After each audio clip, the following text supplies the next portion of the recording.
தேசிய ஜனநாயக கூட்டணி சார்பில் தேனி தொகுதியில் போட்டியிடும் அமமுக வேட்பாளர் டிடிவி தினகரனை ஆதரித்து மத்திய அமைச்சர் அமித் ஷா ரோட் ஷோ மூலம் நாளை பிரச்சாரம் மேற்கொள்ள உள்ள அதற்கான ஏற்பாடுகள் தீவிரமாக நடைபெற்று வருகின்றன. கூடுதல் தகவல்களை தருகிறார் செய்தியாளர் சிவா. அவரிடம் கேட்கலாம். வணக்கம் சிவா, இது குறித்த கூடுதல் விவரங்களை சொல்லலாம்.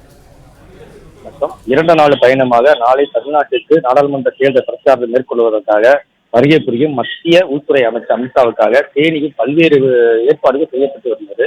மதுரை, தேனி, தென்காசி, சிவகங்கை, கன்னியாகுமரி உள்ளிட்ட பகுதிகளில் பாஜக மற்றும் கூட்டணி வேட்பாளரை ஆதரித்து பிரச்சாரம் மேற்கொள்ள உள்ளார். தேனி நாடாளுமன்ற வேட்பாளர் பாரதிய ஜனதா கட்சியின் கூட்டணி கட்சி வேட்பாளரான அம்மா மக்கள் முன்னேற்ற கழகத்தின் பொதுச் செயலாளர் டிடிவி தினகரனை ஆதரித்து நாளை 4:30 மணி அளவில் அமித்ஷா தேனியில் பிரச்சாரம் மேற்கொள்ள உள்ளார். இந்த பிரச்சாரத்தின் போது உள்துறை அமைச்சர் அமித்ஷா வருகையொட்டி தனியார் கல்லூரியில் ஹெல்மெட் அமைக்கும் பணியும் நடைபெற்று வருகிறது. இதைத் தொடர்ந்து தரவழி மார்க்கமாக அவர் வருகும் இடங்களில் பூரா தடுப்புகள் அமைக்கும் பணியும் நடைபெற்று வருகிறது.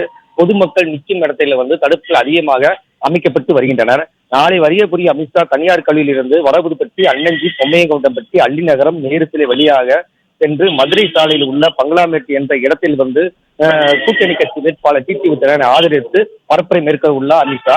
இதைத் தொடர்ந்து அமித்ஷா வரும் பகுதியில் தேனியில் பல்வேறு கட்டுப்பாடுகள் விதிக்கப்பட்டுள்ளது.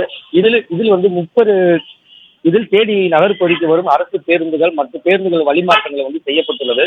அனைத்து வாகனங்களும் பைபாஸ் வழியாக செல்ல வேண்டும் என்று காவல்துறையினர் உத்தரவிட்டு போகிறார். விவரங்களுக்கு நன்றி சிவா.